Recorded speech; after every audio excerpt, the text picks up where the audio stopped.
letting go. It sounds so simple. You hear it all the time. Oh, just let it go. Let it go. Well, is it really that simple? I don't think it is. I think it's more complicated and it comes with a lot of baggage. To say just let it go denotes that it's like taking a balloon and just releasing it into the air. But that's not how it really is. Currently, I'm going through a situation which has gone on far, far too long, but I have to let it go because I cannot control the outcome. It is completely out of my hands. And it's been out of my hands for a while. But in the back of my mind, even though I keep saying I'm letting it go, I'm letting it go, I have to admit there's still some anger there.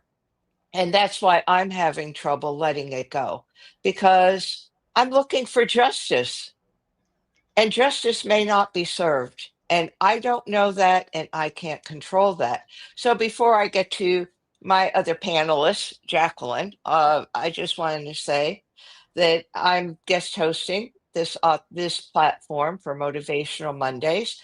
I'm Teresa Palmer. I'm a holistic cardiology nurse practitioner, author of the book Heal Your Heart from Within.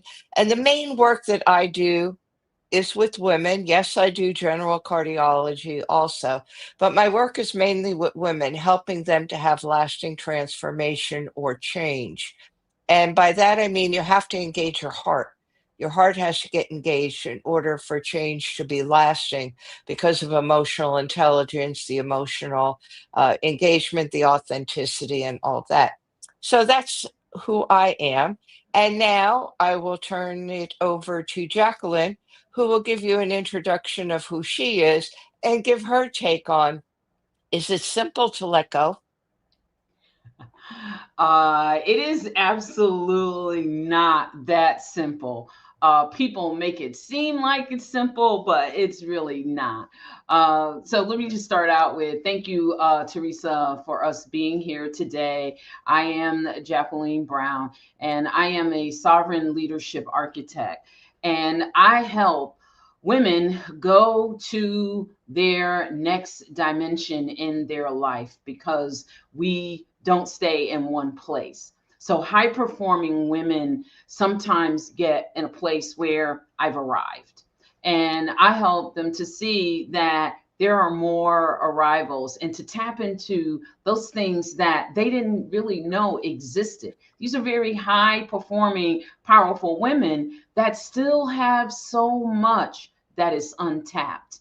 And a lot of times they don't realize it because they don't understand what it means to operate in their sovereign power and to place that into whether it's corporate, whether it's community advocacy, ministry, whatever it is, tapping into your sovereign power and leading from that place gives you even more that you're going into those higher dimensions and you're operating from them. Uh, Letting go. Well, I'm going to start here, Teresa. There comes a time when I take my glasses off for this one. There comes a time when holding on stops being, well, I got to be loyal. And sometimes letting go has to be becoming who you are and not feeling that it's some type of betrayal for someone else. Because when it's time to let go and you don't, the only person that you're betraying is yourself. That's self betrayal. Letting go is not always a loss. Sometimes it's just plain wisdom. And sometimes it's obedience. Sometimes it is the I'm going to say holiest form of your self-respect. You don't have to release because you're weak. You release and let go because you finally understand that peace, clarity, and wholeness should not have to be a place that you beg to have. It should not be a place where in your life it's just non-existent because you may be holding on to some other things. Now, what happens when it's time to let go and you don't let go? Teresa, you tapped on this. You didn't use these words, but I'm going to say it maybe just a little more raw. Sometimes bitterness sets in, sometimes anger, revenge, and you really find yourself needing to over explain yourself because you're letting go.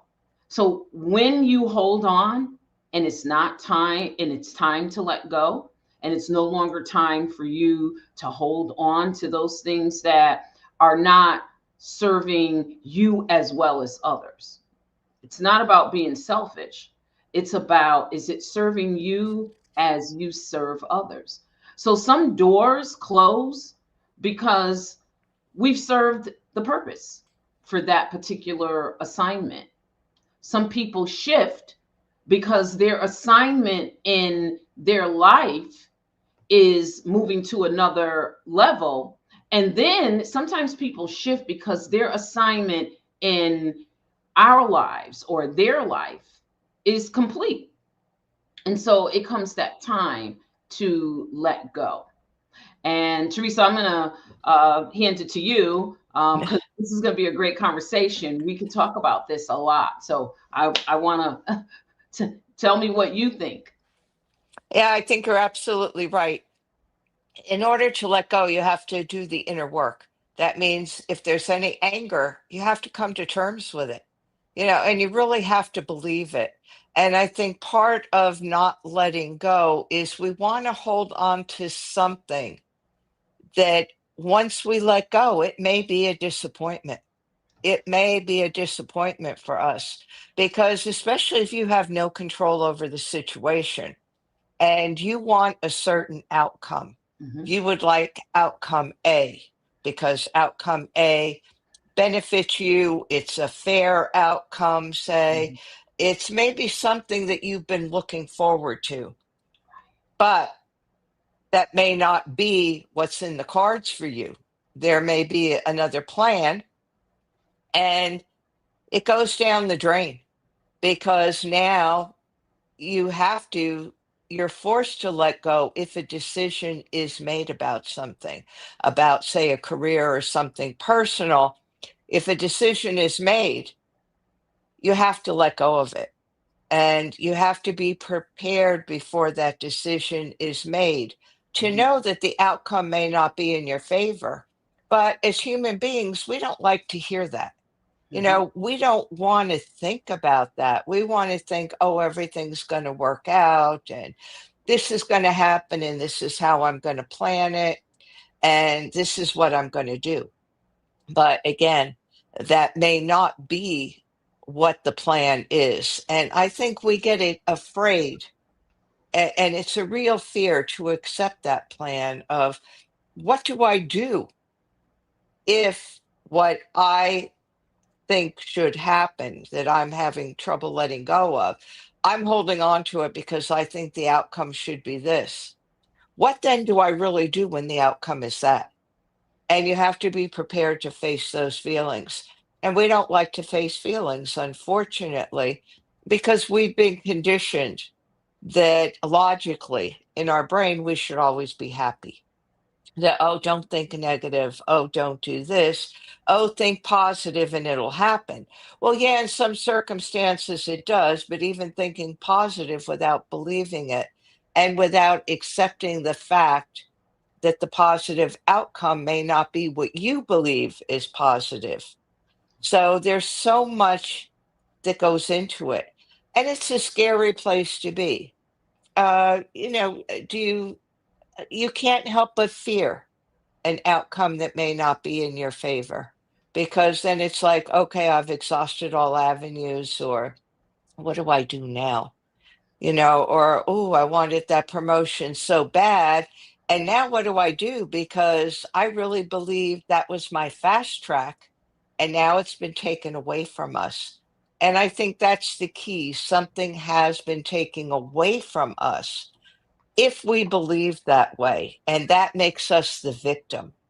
If we believe that, okay, this is what I would like to see happen, but I need to let go of the outcome. I don't want to be attached to that outcome because it may not be. And if we accept that ahead of time and say, okay, I would like X to happen, but if Y or Z happens, well, then I'm going to have to come up with another plan.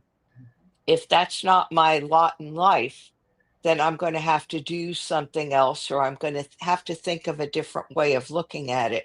So I always see positive thinking also as having another plan. That to me, that's positive thinking. Not saying, oh, if you think it, you become it. Yeah, there's with the brain and all, there is something to be said about that. But that's mostly with repetition, that the way you believe, you begin to act certain ways, which, yes, do increase your chances of something that you want going on. But I really believe the positive thinking is not about, oh, this plan is going to work out or X amount of things are going to happen. It's more about, okay, it's fine if this works out the way I would like it to. But if it doesn't, here's where I'm going to go from there. I'm either going to change careers, I'm going to look for something new. This is what I'm planning to do with the outcome. And to me, that's real positive thinking and really being able to let go because you're not putting, for lack of a better phrase, you're not putting all your eggs in one basket and you're not planning that that is going to come true because you just don't know. Life is going to manifest the way life is going to manifest, with or without your involvement. So, what do you think about that? No, you bring up some really great points. And, there's a lot of times when you talk about the heart because it's just so important and people miss it. And as you've stated so many times, they're in their head. And so as you were talking, and I was thinking that there comes that sacred moment in life when our heart and our spirit grows tired of carrying something that our soul never agreed to keep forever. It's like you stated, we may think, oh, this is what happens if this happens. But there are times when our soul is literally not meant to keep carrying something. And our spirit is telling us that and our heart is telling us that.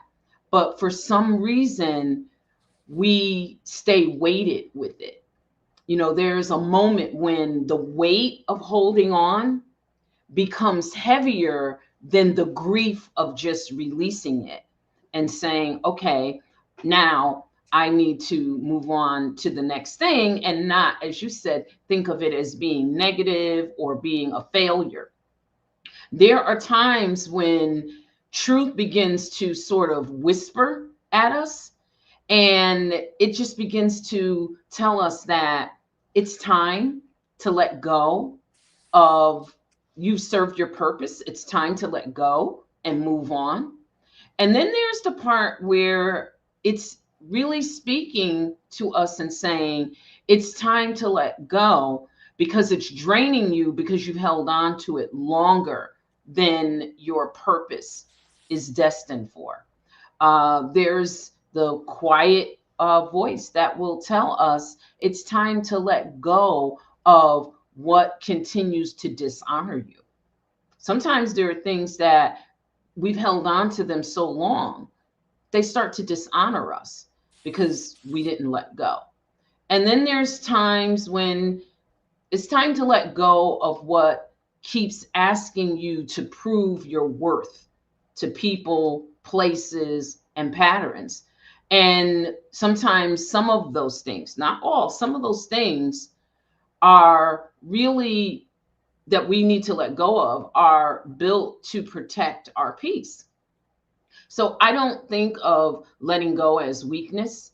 I don't think that sometimes when, as you said, you have another plan B, well, it doesn't mean that plan A is a failure.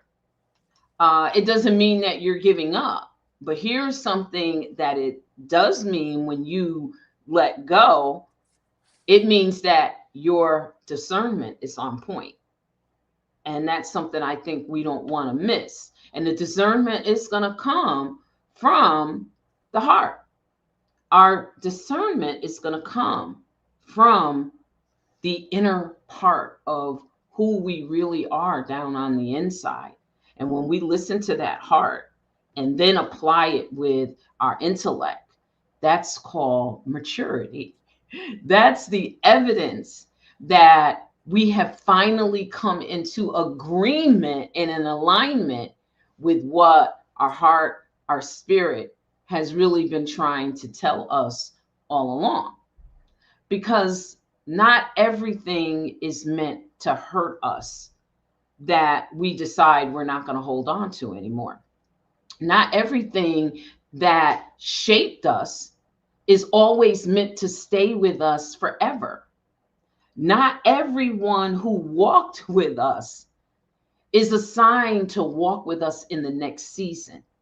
And I think sometimes when we get so deep in our head, worrying about, well, now what do I do? Well, is this supposed to be, am I supposed to go into the next season with this or not? It's okay for it to be not, because some things were meant to teach us. Some relationships are only meant to help reveal who we really are.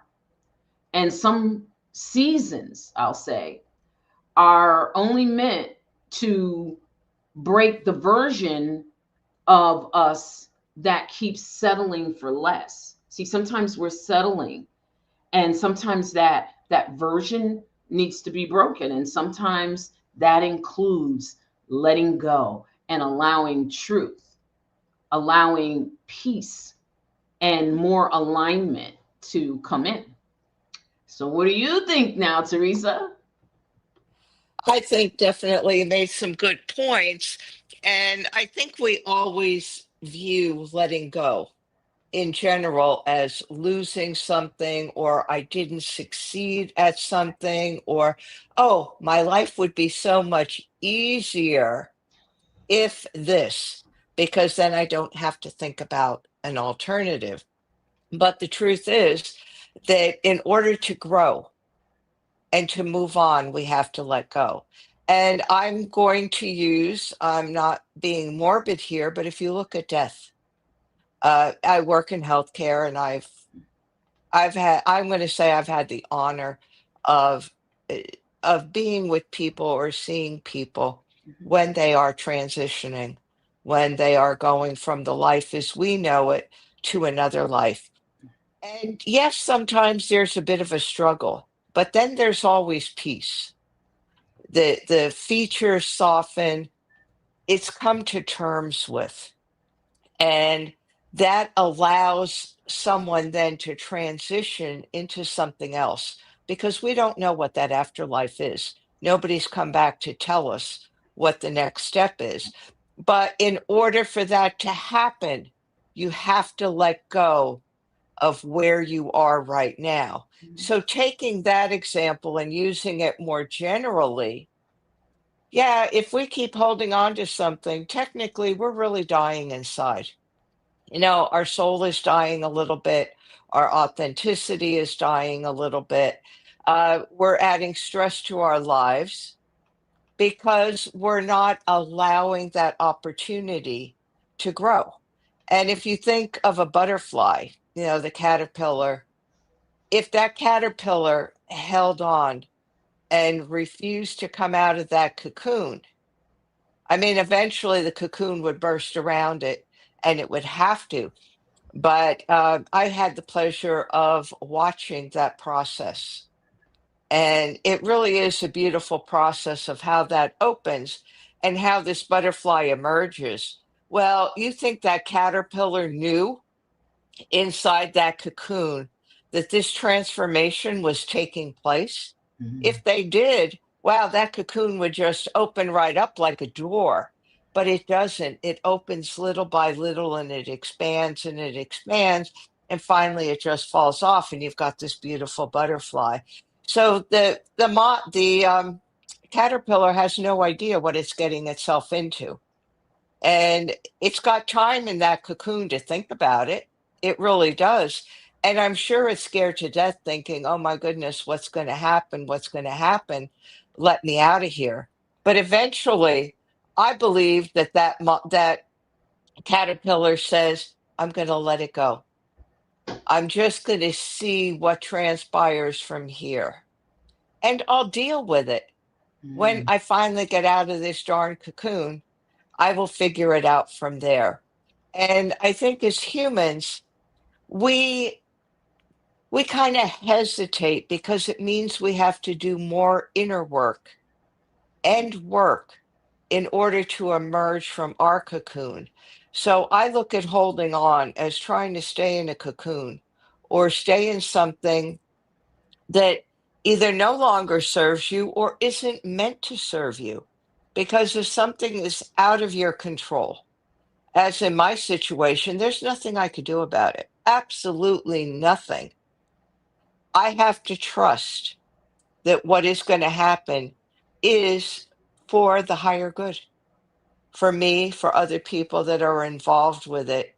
And that from there, you have another plan of which way to go. Or you take your time and you say, okay, I'll deal with it when it happens because I don't have to have a plan right now.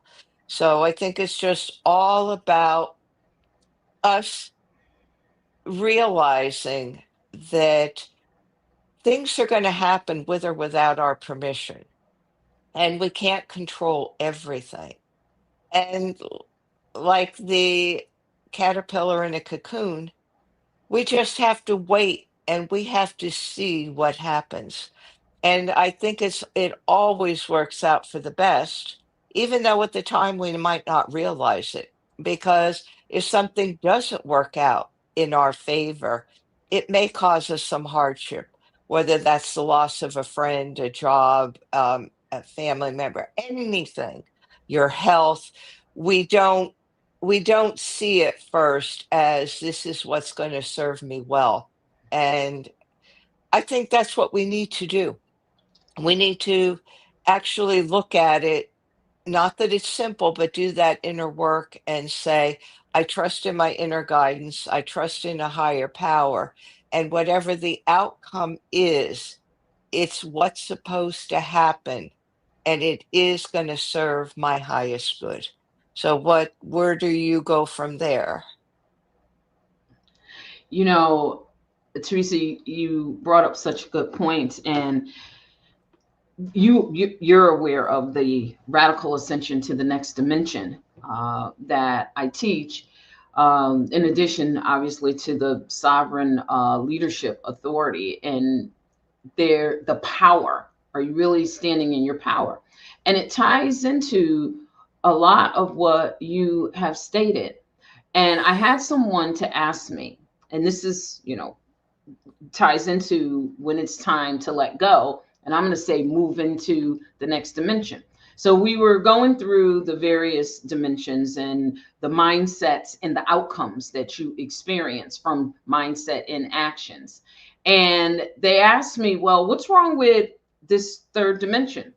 I'm successful. This is like where everything is coming together that I want. I'm, it's a place of comfort. I've got success. I'm making the money. I have the position. I'm excelling in my business or career or ministry is soaring. What is wrong with this dimension? And I said, it's not about anything being wrong with that dimension. It's about, is that your destiny? Because do you realize what is in the fourth, the fifth, the sixth, all the way up. Do you realize that as you progress into higher dimensions, because when it's time to let go, we can't confuse familiarity with destiny. So it's kind of like, so do you think that that's your destiny?